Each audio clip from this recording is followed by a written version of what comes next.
Now this may surprise you, especially considering how I've been very positive on J.J. Abrams' direction with The Force Awakens, but I hated The Rise of Skywalker.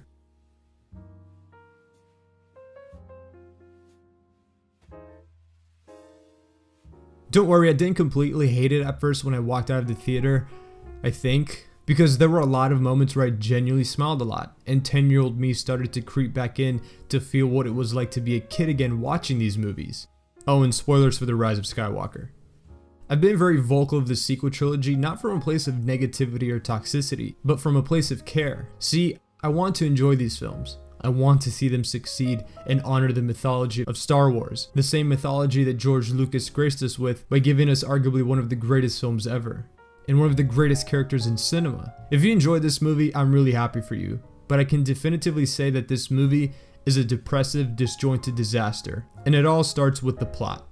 One thing that the original trilogy and the prequel trilogy had that was consistent and coherent and straightforward is the overarching plot. Everything went by nice and smooth. You understood what was going on, and when it was all settled, it all made sense. A New Hope shows us the evil Empire chasing down a ragtag group of rebels. The movie ends with the rebels beating them, achieving victory. The Empire Strikes Back literally has the Empire strike back at those same rebels that beat them, and they send them running off with their tails in between their legs. Return of the Jedi comes back full circle with those same rebels who lost, getting the upper hand and winning again, both the actual factions and the characters' motives and arcs. The prequel trilogy gets a lot of flack because of its cheesy and cringy dialogue at times, but it doesn't really matter. I don't like sand. It's coarse and rough and irritating, and it gets everywhere. See, the prequels had a great and strong story that was developed naturally and organically. Palpatine rose to power, manipulated the Senate, and turned the Jedi's chosen one against them. From my point of view, the Jedi are evil! Ultimately creating the Empire. This is why the original trilogy and the prequels work, because they have a strong, compelling story. The plots for each set of films was gradually connected with each other. They felt like an actual trilogy, a saga. This is what the sequel trilogy lacks severely. With The Last Jedi being the burning bridge that disconnects this whole trilogy, it doesn't even feel like a sequel to The Force Awakens. It just feels like a bad dream that happened after Rey reached out to Luke with Anakin's lightsaber. I believe he's tooling with you, sir. About his mother. Hurry, hurry, hurry! The big show is ready to start! Fathers and mothers, boys and girls, young and old, are all going to see the church.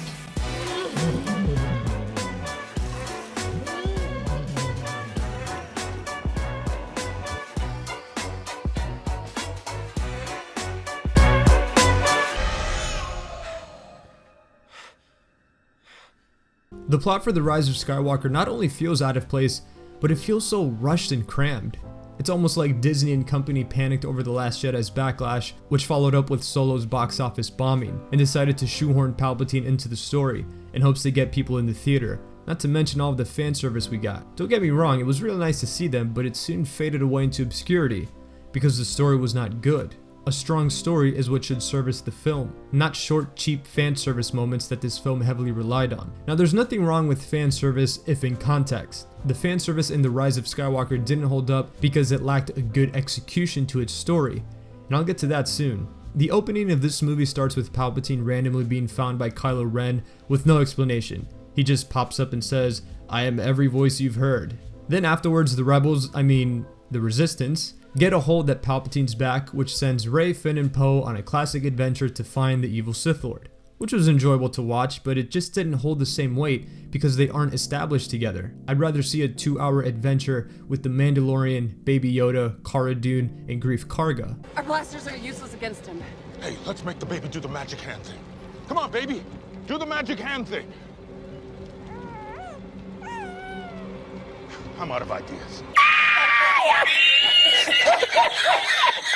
This is the first time we're seeing this trilogy's trio together, which is something that we needed to see in The Last Jedi prior to this film, so that we grow attached to them as it forwards their relationships into the next story, which is this one. In episodes 7 and 8, there wasn't even a hint of Palpatine being alive, not even a tease or anything like that. This movie would have benefited had it continued to use Snoke. Maybe he could have been Darth Plagueis? Or maybe a rogue Will who's lost his godlike powers? Who just so happened to fake his death somehow to trick both Kylo and Rey for a more sinister purpose, maybe? That would have been revealed in episode 9, but instead he's just a clone? Like a body double puppet that Palpatine uses to pull the strings from behind and manipulate Kylo Ren? Seriously? This is lazy writing. Why is Palpatine randomly inserted into the story when he clearly did not need to be there? Not even the writers of the film could give a valid explanation to why Palpatine is back.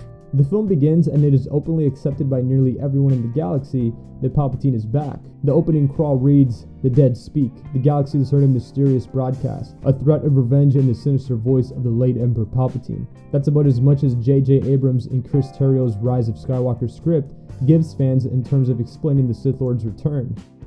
Now, I'm one who doesn't like having everything explained. I like to figure out clues on my own. This makes films and any media in general more engaging. Joker and This Is America being two perfect examples of this. Heck, one could say that Palpatine being alive is a direct tie to when he said this to Anakin. He could even keep the ones he cared about from dying. He could actually save people from death. Unfortunately, he taught his apprentice everything he knew. Then his apprentice killed him in his sleep. You know, this trilogy feels like things just happen for the sake of it. Like there's no concrete plotline, which makes every movie after The Force Awakens feel very soulless.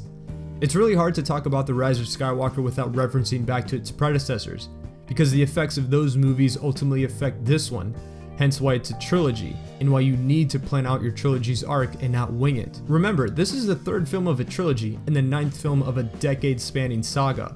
This isn't a standalone film like Rogue One or Solo, but I digress. I could almost have forgiven this movie and the plot itself if it wasn't for the ending. A great example of an ending making or breaking a movie is The Rise of Skywalker, and it most certainly broke it. Granted, the movie was rushed and crammed, but it still felt like the ending could have honestly saved it. At least that's how I felt, until, spoilers, Rey killed Palpatine. What? And it's not the fact that Rey killed Palpatine, quote unquote, but it's the way she did it and how fast it happened. I was honestly expecting at least a 10-minute fight between Palpatine and Rey in some form or fashion. So you mean to tell me the same guy who got his face burnt into a barbecue by the same move used on him decades ago with a lightsaber let it happen again? I'm sorry, but that's just plain stupid. This is the goddamn Emperor, not some random Sith Lord on the street. Do you think maybe Palpatine would stop shooting at Rey? Nope. And just like that, Rey utterly obliterates Palpatine. But that's not the only thing that got obliterated, which brings me to my final reason for why this movie depressed me. The prophecy of the Chosen One. I think when you watch the actual movie in order, the story will become very clear that Anakin is the Chosen One, and even when Anakin turns into Darth Vader, he is still the Chosen One. The prophecy is that Anakin will bring balance to the Force and destroy the Sith. He becomes Darth Vader. Darth Vader does become the hero. Darth Vader does destroy the Sith, meaning himself and the Emperor. He does it because he is redeemed by his son, so the prophecy is true. And by doing that, he redeems himself and goes from being Darth Vader back to being Anakin again. And it's for this exact reason why Rey killing Palpatine not only undermines Anakin's arc, but completely diminishes the original and the prequel trilogy. The original Lucas story is very clear. Anakin is the Chosen One. Anakin is the Chosen One. Anakin was to bring balance to the Force by destroying the Sith, which was Palpatine. But now that Rey was the one to destroy Palpatine, it makes Anakin's arc and the prophecy irrelevant. But the prophecy doesn't say Anakin would bring balance for an infinite amount of time. Anakin fulfilled his job in Return of the Jedi when he killed the Emperor. No. If Palpatine never truly died and returned from the dead, then this means Anakin did not destroy the Sith, as intended to. The prophecy and the whole Skywalker saga revolved around the rise and fall and redemption of Anakin, destroying the Sith to redeem himself. Rey being the one to not only destroy Palpatine, but the other Sith in the movie completely retcons this notion, and diminishes Anakin's arc as a whole. It diminishes Luke's arc in redeeming his father, which led to Vader being the Jedi who returns in Return of the Jedi to end the Sith for good.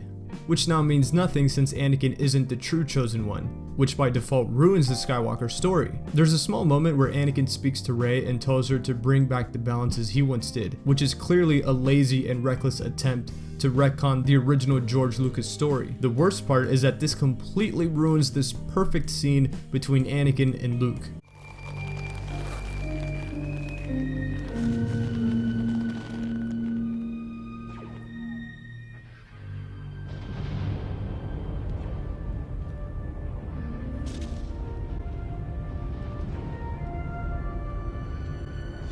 Now, go, my son. Leave me. No, you're coming with me.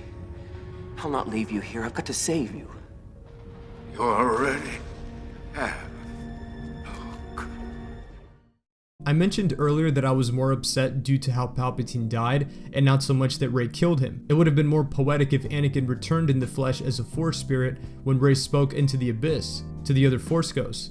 The ending could have saved this movie had Anakin helped Rey kill Palpatine, the same way that Vader's son was the vessel for him to redeem himself back into Anakin Skywalker and fulfill the prophecy. Would have been a poetic mirror in this movie if Rey, Palpatine's granddaughter, was the vessel for Anakin to finally destroy the Sith for good. Not only would this ending have given Rey's character purpose and meaning, but it would have allowed Anakin to permanently fulfill his prophecy and honor the story that came before. Unfortunately, it didn't happen, which is why The Rise of Skywalker depressed me.